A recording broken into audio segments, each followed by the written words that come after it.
I want to start by thanking Ailtrem Publishers and the entire team of authors led by Sanjay Vidyarthi uh, for having brought this book out. And I think the book on Hathigao is important for two reasons. One is that it is looking at a project at the middle scale.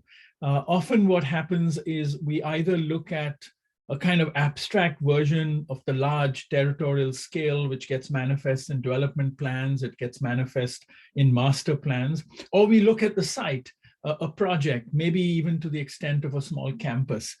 And so this bridge between the big and the small scale is often met by the middle scale. And the middle scale is really where architects, urban designers, landscape architects have the maximum agency, because projects really play themselves out there. And at the middle scale, you have the possibility of creating intersections between the disciplines of landscape, urban design, and urban planning. And so the middle scale hasn't been paid enough attention. And I believe the middle scale is a scale where we have the greatest agencies to transform change and to be effective. And so I think the fact that the authors selected Hathigao, I think it's important because it becomes a case in the middle ground. And that takes me to the second reason why I think the book is important, because it is a reflection, because it is about building cases. It's about trying to reflect on projects at the middle scale, but generally on projects which are very specific to a particular location.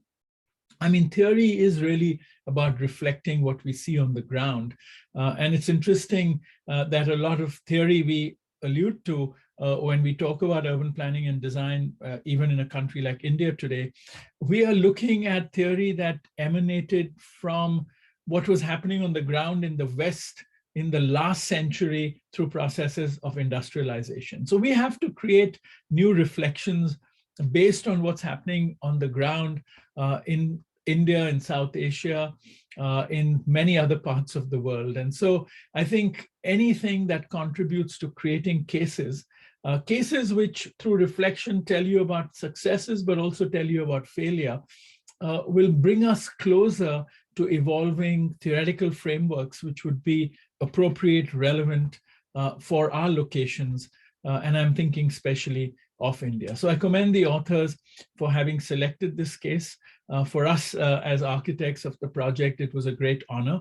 But more importantly, I think to bring to visibility operations at the middle scale, but more importantly, to create a body of cases where we can reflect collectively as a community of architects, urban designers, planners, and landscape architects to think about what might be those frameworks which will help us think through the complex, often wicked problems that we deal with in our part of the world. Thank you very much.